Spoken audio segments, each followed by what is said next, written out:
ಜಗತ್ನಲ್ಲಿ ಗೆಲ್ಲೋದು 5% ಜನ ಅಂತ, 95% ಜನ ಸೋತೋಗ್ಬಿಡ್ತಾರೆ. ಯಾಕೆ ಅಂದ್ರೆ ಗೋಲ್ ಇಲ್ಲದೆ ಇದ್ರೆ. ನಾನು ಹೇಳ್ದಲ್ಲ, ನಮ್ಮ ಅಕ್ಕನ ಮಗಳ ಕತೆ ಹೇಳಿದೆ, 95% ಇನ್ ಸೆಕೆಂಡ್ PUC CET ಸಾಧನೆ ಆಗಿಲ್ಲ, ನೀಟ್ ಸಾಧನೆ ಆಗಿಲ್ಲ. ಯಾಕೆಂದ್ರೆ ಅವಳ ತಲೆಯಲ್ಲಿ ಗೋಲ್ ಇಲ್ಲ. ನಿಮಗೆ ನಿಮ್ಮ ಮಕ್ಕಳಿಗೆ ಟ್ರೈನ್ ಅಪ್ ಮಾಡ್ರಿ, ತಲೆಯಲ್ಲಿ ಗೋಲ್ ಇರಬೇಕು. ಪೀಪಲ್ ವಿತ್ ಗೋಲ್ಸ್ ಗೆಲ್ಲೋ ಚಾನ್ಸ್ ಇಲ್ಲ. No goals. 3% ಜನ ಗೆದ್ದು ಬಿಡ್ತಾರೆ. ಅವ್ರು ಸಿಕ್ಕಾಪಟ್ಟೆ ವರ್ಕ್ ಮಾಡೋದೇ ಬೇಕಾಗಿಲ್ಲ, ಏನಾಗ್ತೀನಿ ಅನ್ನೋ ತಲೆಯಲ್ಲಿ ತುಂಬ್ರಿ. ನಿಮ್ಮ ಮಗುಗೆ ಅದನ್ನ ತಲೆಯಲ್ಲಿ ತುಂಬಿಟ್ರಿ ಅಂದ್ರೆ, ನೀನು ಇದಾಗಬೇಕು ಆಗ್ತೀನಿ, ಅವನು ಇಷ್ಟಪಡಬೇಕು. ಡಾಕ್ಟರ್ ಆಗೋದು ನೀವು ಇಷ್ಟಪಡೋದಲ್ಲ, ಎಂಜಿನಿಯರ್ ಆಗೋದು ನೀವು ಇಷ್ಟಪಡೋದಲ್ಲ, ಅವನು ಇಷ್ಟಪಡೋಕೆ ಕಲ್ತ್ಬಿಟ್ಟ ಅಂತ ಅಂದ್ರೆ ಆಟೋಮೆಟಿಕ್ಲಿ ಗೆದ್ಕೊಂಡ್ಬರ್ತಾನೆ. 7 ವರ್ಷದ ಒಬ್ಬ ಹುಡುಗ ಬೆಳಿಗ್ಗೆ 4 ಗಂಟೆಗೆ ಎದ್ದೇಳ್ತಾ ಇದ್ದ. 4 ಗಂಟೆಗೆ 5 ಗಂಟೆ ಕ್ರಿಕೆಟ್ ಸ್ಟೇಡಿಯಂ ಅಲ್ಲಿ ರೆಡಿ. 7 ವರ್ಷದ ಹುಡುಗಂಗೆ ಅಂತ ಕಾನ್ಶಿಯಸ್ನೆಸ್ ಇದ್ದ ಕಾರಣಕ್ಕೆ 13 ವರ್ಷಕ್ಕೆ ನ್ಯಾಷನಲ್ ಟೀಮ್ ಸೇರ್ಕೋತಾನ ಅವನು. 13 ವರ್ಷಕ್ಕೆ 18 ವರ್ಷಕ್ಕೆ ಇಂಡಿಯಾದ ಮೆನ್ ಟೀಮೇ ಸೇರ್ಕೊಂಡ್ರು. ಇವತ್ತು 38 ವರ್ಷ ವಯಸ್ಸು. ಅವರ ಆಸ್ತಿ ವ್ಯಾಲ್ಯೂ 5,000 ಕೋಟಿ. ಯಾರ ಹುಡುಗ ಅಂದ್ರೆ ವಿರಾಟ್ ಕೊಹ್ಲಿ. ವಿರಾಟ್ ಕೊಹ್ಲಿಗೆ ಕ್ರಿಕೆಟ್ ಆಡಕ್ ಯಾರು ಹೇಳಿಲ್ಲ, ಅವನು ಇಷ್ಟಪಡೋಕೆ ಸ್ಟಾರ್ಟ್ ಮಾಡ್ದ. ನೀವು ಅಷ್ಟೇ, ನಿಮ್ಮ ಮಗು ಏನಾಗಕ್ಕೆ ಇಷ್ಟಪಟ್ಟಿದೆ ಅದನ್ನ ಟ್ಯೂನ್ ಮಾಡ್ರಿ. ಸಬ್ ಕಾನ್ಶಿಯಸ್ ಮೈಂಡ್ ಅಂತ ಕರಿತೀವಿ ನಾವು, ಅದ್ರೊಳಗೆ ಸೇರ್ಕೊಳ್ಳುತ್ತೆ ದೆವ್ವ. ಆ ದೆವ್ವ ಸೇರ್ಕೊಂಡ್ಮೇಲೆ ಅವನಿಗೆ ಅಲ್ಲಿ ಕರ್ಕೊಂಡೋಗಿ ಬಿಡುತ್ತೆ. ನೀವು ಸಿಕ್ಕಾಪಟ್ಟೆ ಓದಿಸೋದು ಗೀತ್ಸೋದು ಬಗ್ಗೆ ಬಹಳ ವರಿ ಮಾಡಂಗಿಲ್ಲ. Don't blame to teacher, don't blame to school. ನಿಮ್ಮ ಮಕ್ಕಳನ್ನ ನಿಮ್ಮನ್ನ ಸರಿ ಮಾಡ್ಕೊಳ್ರಿ. ನೀವು ಮನೇಲಿ ಮೊಬೈಲ್ ಹಿಡ್ಕೊಂಡು ಕೂತ್ಕೊಂಡು ಮೊಬೈಲ್ ನೋಡ್ಬೇಡ ಅನ್ನೋದು, ನೀವು ಟಿವಿ ನೋಡ್ಕೊಂತ ಕೂತ್ಕೊಂಡು ಮಗು ಟಿವಿ ನೋಡೋಡ್ಬೇಡ ಅಂದ್ರೆ ಯಾವ ಕಾರಣಕ್ಕೂ ಅದು ಸಕ್ಸಸ್ಫುಲ್ ಆಗಲ್ಲ. ಒಂದ್ ಮಾತು ಕೇಳ್ಕೊಳ್ಳಿ, ಲಾಸ್ಟ್ ವರ್ಡ್. ರಾಮಕೃಷ್ಣ ಪರಮಹಂಸರ ಹತ್ರ ಒಬ್ಬ ತಾಯಿ ಮಗುನ್ ಕರ್ಕೊಂಡ್ ಬರ್ತಾಳೆ.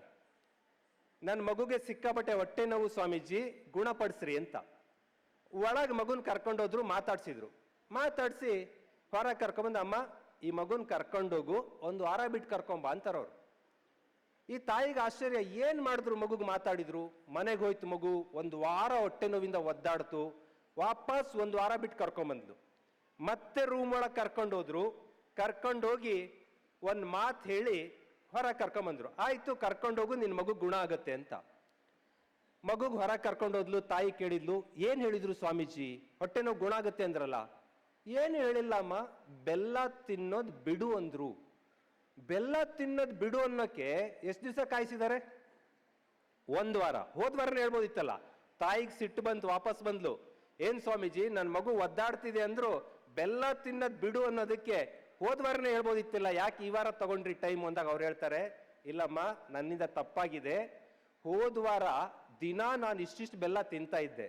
ನಾನು ಬೆಲ್ಲ ತಿಂತಾ ಇದ್ದು ಬೆಲ್ಲ ತಿನ್ಬೇಡ ಅಂತ ಮಗುಗೆ ಹೇಳಿದ್ರೆ ಅದು ಪ್ರಭಾವ ಬೀರಲ್ಲ. ದಟ್ಸ್ ವೈ 1 ವೀಕ್ ಟೈಮ್ ತಗೊಂಡು ನಾನು ಬೆಲ್ಲ ತಿನ್ನೋದು ಬಿಟ್ಟೆ. ಈಗ ಹೇಳ್ತಾ ಇದ್ದೀನಿ, ಆ ಮಗು ಕೇಳುತ್ತು ಹೋಗು ಅಂತ.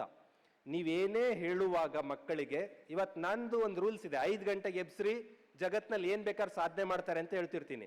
5 ಗಂಟೆಗೆ ಎಬ್ಸ್ರಿ ಅಂತ ನಾನು ಹೇಳ್ಬೇಕಾದ್ರೆ ನಾನು 8 ಗಂಟೆಗೆ ಎದ್ರಾಗಲ್ಲ, ನಾನು 5 ಗಂಟೆಗೆ ಹೇಳಲೇಬೇಕು. ದಟ್ ವರ್ಡ್ಸ್ ರೀಚ್ ಆಗತ್ತೆ.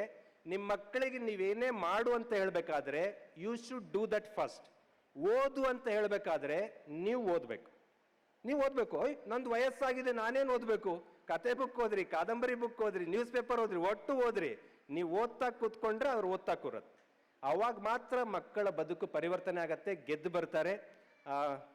10 ನಿಮಿಷ ಅಂದು ಜಾಸ್ತಿನೇ ಮಾತಾಡಿದೆ, ದಯವಿಟ್ಟು ಕ್ಷಮಿಸಿ. ಒಂದಷ್ಟು ಬದಲಾವಣೆ ಡೆಫಿನೆಟ್ಲಿ ಇದೆ. ನಾನು ಒಂದು ಸತ್ಯ ಹೇಳ್ಬಿಡ್ತೀನಿ, ಯಾವ ಮಕ್ಕಳನ್ನ ನೀವು ಸರಿಯಾಗಿ ರೆಡಿ ಮಾಡ್ಕೊಂಡ್ಬರ್ತೀರೋ ಬೇಕಾದಷ್ಟು ಉದ್ಯೋಗ ಬಿದ್ದಿದೆ. ನಾನು ಉದ್ಯೋಗಕ್ಕೆ ಟ್ರೈನಿಂಗ್ ಕೊಡೋದು ಫೀಲ್ಡಲ್ಲೇ ಇರೋದು. ಟ್ರೈನಿಂಗ್ ಕೊಟ್ಟು ಹುಡುಗರಿಗೆ ಲಕ್ಷಾಂತರ ಜನಕ್ಕೆ ಜಾಬ್ ಇದೆ. ಬಟ್ ನಿಮ್ಮ ಮಕ್ಕಳು ಫಿಟ್ ಆಗಿ ಬರಬೇಕು, ಬಾಡಿ ಫಿಟ್ ಇರಬೇಕು, ಮೈಂಡ್ ಫಿಟ್ ಇರಬೇಕು. ಅದು ಬಿಟ್ಕೊಂಡು ರೀಲ್ಸ್ ನೋಡ್ಕೊಂತ ಬಂದು ನನಗೆ ಜಾಬ್ ಕೊಡು ಅಂದರೆ ಆಗೋದಿಲ್ಲ. ರೀಲ್ಸ್ ನೋಡೋದ್ರಿಂದ ಫೋಕಸ್ ಬರಲ್ಲ. ಲಾಸ್ಟ್ ಒಂದು ಪಿಕ್ಚರ್ ತೋರಿಸಿ ನಾನು ಎಂಡ್ ಮಾಡ್ತೀನಿ. Look here. ಆ ಕಡೆ ಚಿತ್ರ ನೋಡಿರ್ಬೋದಾ ನೀವು? ಆ ಕಡೆ ಇದೆ. ಎಷ್ಟು ಜನ ನೋಡಿದಿರಿ? ಕೈ ಎತ್ರಿ. ಸ್ಟೂಡೆಂಟ್ಸ್ ಗೊತ್ತಿಲ್ವಾ? ಇಲ್ಲೆಲ್ಲ ಇದಾರಲ್ಲ ಕೆಲವರು ಯೂತ್ಸ್ ಎಲ್ಲ. ನಿಮ್ದೇ ಒಂದು ಫೇವ್ರೇಟ್ ಸಾಂಗ್ ಅದು, ಅನನ್ನ ಪಾಟಿಯೇ ಅಪಾಟಿಕೆ ಕೇನ ಅಂತ ಬರುತ್ತಲ್ಲ, ದಟ್ ಸಾಂಗ್ 23 ಸೆಕೆಂಡಲ್ಲಿ ಮುಗಿಯುತ್ತದು. ಲಗಾನ್ ಅಂತ ಒಂದು ಪಿಕ್ಚರ್ ಬಂದಿತ್ತು, 4 ಗಂಟೆ ಬೇಕಿತ್ತು. ಅಂದ್ರೆ 4 ಗಂಟೆ ಲಾಂಗ್ ಟೈಮ್ ನೋಡಿ ಮಜಾ ತಗೊಳ್ಳೋದು ಒಂದು ಫಿಲಮ್. ಈ ಕಾಂತಾರ ಪಿಕ್ಚರ್ 3 ತಾಸು ನೋಡಿ ಖುಷಿ ಪಡ್ತೀರಾ, ಅದು ಬರೀ 30 ಸೆಕೆಂಡಲ್ಲಿ ಖುಷಿ ಕೊಡುತ್ತೆ. ಆದರೆ ಲಾಂಗ್ ಎಫರ್ಟ್ ಮಾಡೋದ ಹೊರತು ದೊಡ್ಡ ಸಕ್ಸಸ್ ಬರಲ್ಲ. ಲಾಂಗ್ ಎಫರ್ಟ್ ಅಂತ ಅಂದ್ರೆ ಕಾಂತಾರ ಪಿಕ್ಚರ್ ತೆಗಿಯಕ್ಕೆ 3 ವರ್ಷ ತಗೊಂಡ್ರು, ಅದಕ್ಕೆ ಅದು 900 ಕೋಟಿ ರೂಪಾಯಿ ದುಡೀತು. 4 ವರ್ಷ ಟೈಮ್ ತಗೋತಾರೆ, ಪುಷ್ಪ ಅಂತ ಪಿಕ್ಚರ್ ಮಾಡ್ತಾರೆ 1200 ಕೋಟಿ. 5 ವರ್ಷ ಟೈಮ್ ತಗೊಂಡು KGF 2 ಅಂತ ಪಿಕ್ಚರ್ ಮಾಡ್ತಾರೆ 1500 ಕೋಟಿ. ಹೆಚ್ಚು ಕಾಲ ಒಂದು ಕೆಲಸದ ಮೇಲೆ ತೊಡಗಿದಾಗ ದೊಡ್ಡ ಸಂಪಾದನೆ ಆಗತ್ತೆ. 4 ತಿಂಗಳು ಓದ್ಕೊಂಡ್ರೆ ಒಬ್ಬ ಹುಡುಗ ಕರ್ನಾಟಕದಲ್ಲಿ ಜಾಬ್ ತಗೋಬಹುದು, 4 ತಿಂಗಳು ಓದಿದ್ರೆ. ಅದೇ 6 ತಿಂಗಳು ಓದಿದ್ರೆ ಒಳ್ಳೆ ಜಾಬ್. 1 ವರ್ಷ ಓದಿದ್ರೆ KS ಅಂತ ಜಾಬ್ ತಗೋಬಹುದು.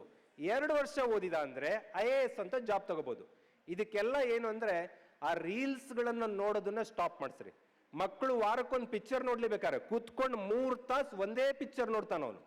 That is called attention span ಅಂತ ಕರಿತೀವಿ. ಒಂದ್ ಮ್ಯಾಚ್ ಕೂತ್ಕೊಂಡು ಒಂದ್ ಮ್ಯಾಚ್ ಮುಗಿಯೋವರೆಗೂ ನೋಡ್ಲಿ, ಅದ್ ಬಿಟ್ಕೊಂಡು ಆ ರೀಲ್ಸ್ ಅಲ್ಲಿ ಟೊಯ್ ನೋಡ್ತಾರೆ. 1 ಗಂಟೆ ಆದ್ಮೇಲೆ ಏನ್ ನೋಡಿದ್ರೆ ಗೊತ್ತಿರಲ್ಲ. ಅಟೆನ್ಷನ್ ಸ್ಪ್ಯಾನ್ ಸತ್ತೋಗುತ್ತೆ, ಮಕ್ಕಳಿಗೆ ಫೋಕಸ್ ಬರಲ್ಲ. ಹಾಗಾಗಿ ರೀಲ್ಸ್ ಗಳನ್ನ ಅವಾಯ್ಡ್ ಮಾಡಿ ಲಾಂಗ್ ಎಂಟರ್ಟೈನ್ಮೆಂಟ್ ಕಡೆ ಕೂರ್ಸ್ರಿ. ಅವ್ರಿಗೆ ಮಜಾ ಬೇಕಂದ್ರೆ ಪಿಕ್ಚರೇ ನೋಡಕ್ ಕೂರ್ಸ್ರಿ, ನೋ ಪ್ರಾಬ್ಲಮ್. ಲಾಂಗ್ ಕೂರ್ಬೇಕು. ಲಾಂಗ್ ಎಫರ್ಟ್ ಇಂದ ದೊಡ್ಡ ಸಕ್ಸಸ್ ಬರುತ್ತೆ. ಇವತ್ತು 4 ತಿಂಗಳಿಗೆ ಚಿಕ್ಕ ಜಾಬ್, 4 ವರ್ಷಕ್ಕೆ ಅದ್ಭುತವಾದ ಜಾಬ್ ಬರುತ್ತೆ ಅಂದ್ರೆ ಮಕ್ಕಳಿಗೆ ಕೂತು ಓದುವ ಅಭ್ಯಾಸವನ್ನ ರೂಢಿ ಮಾಡಿಸಿ. ಇಷ್ಟು ಹೇಳಿ ನನಗೆ ಕರೆಸಿ ಮಾತಾಡೋಕ್ಕೆ ಅವಕಾಶ ಕೊಟ್ಟಂತ ಎಲ್ಲ ಸ್ಕೂಲ್ನವ್ರಿಗೆ, ಇವತ್ತಿನ ಕಲ್ಚರಲ್ ಫೆಸ್ಟ್ ನಡುವೆ ನನ್ನ ಅನಧಿಕೃತ ಭಾಷಣವನ್ನು ಕೇಳಿಸ್ಕೊಂಡಂತ ನಿಮಗೂ ಕ್ಷಮೆ ಯಾಚಿಸ್ತಾ ನನ್ನ ಮಾತು ಮುಗಿಸ್ತೀನಿ. ಧನ್ಯವಾದಗಳು. Thank you so much, sir. Your words have not only enlightened the hall, but also stir a sense of purpose within us. The clarity of your thoughts, the sincere of your message, and the humility in your presence have added immense value to the cultural fest. Thank you so much, sir. Every institution has milestones, but some moments don't just pass. They become history. Today, with hearts full of pride and joy, we gather to honor the previous and also the precious first batch of Manasa Tanzanite Grade 10 of Manasa International ICSE School. To carry forward this moment of pride, we now invite Mrs. Sandhya B., Chemistry Faculty at Manasa International ICSE School, to take over the honoring ceremony.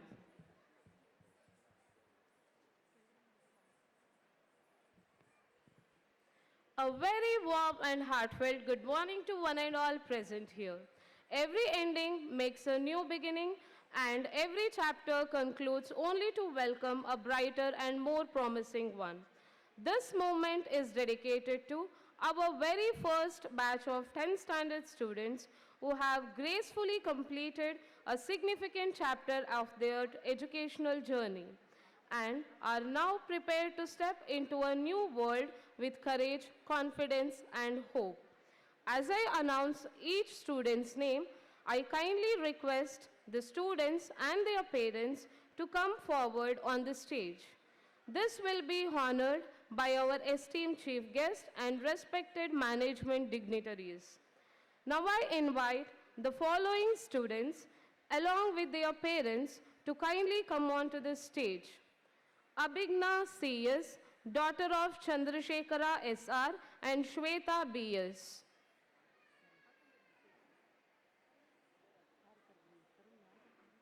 May I kindly request our respected Shri H.R. Shivaram, the treasurer of Navamanasa Educational and Charitable Trust, Shumoga, to graciously honor the student along with